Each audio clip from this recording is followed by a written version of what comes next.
Dạ.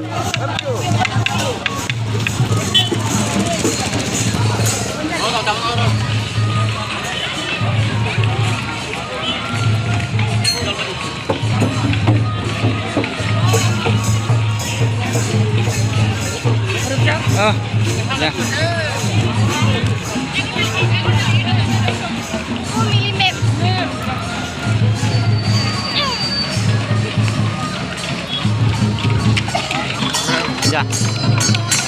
Bè.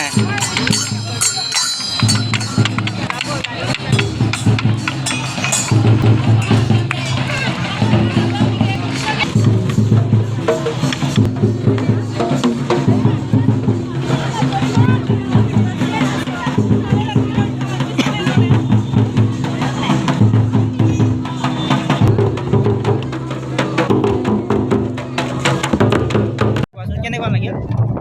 খুবেই ভাল লাগিছে। আমাক আমন্ত্ৰণ কৰি মাতি আনিছে যিহেতু আমি আজি টংলা যুৱ মঞ্চই যিটো অনুষ্ঠিত কৰিলে ৰূপালী জয়ন্তী, খুবেই ভাল লাগিলে। আজি আমাৰ দীপুদা আহিছে আৰু অহাকালিলৈ জুবিতাও আহিব। আমি 3 দিন যিটো পদক্ষেপ লৈছে কাৰ্যসূচী, এই 3 দিনতে আমি আহিম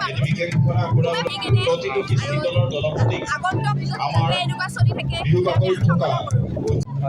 নমস্কাৰ, সঁচাকৈ বহুত ভাল লাগিছে আজি এই মিলনভূমিত আমি টংলা আঞ্চলিক সন্মিলনীত বহাগী উৎসৱ উদযাপনৰ সময়ত সকলোৱে আহি একে ঠাইতে আমি মিলিত হৈছোঁ। বিভিন্ন কৃষ্টি সংস্কৃতিয়ে সঁচাকৈ বহুত ভাল লাগিল।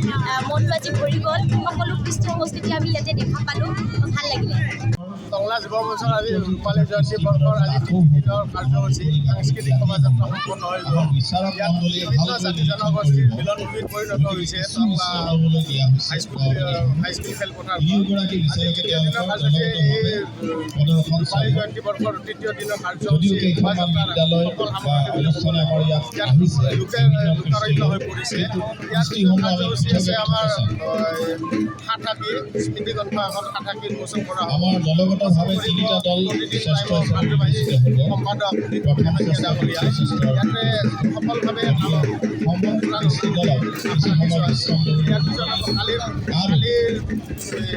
বিহুৰ বাকৰি সাংস্কৃতিক আছে, ইয়াত সকলোৰে সহায় আৰু লগতে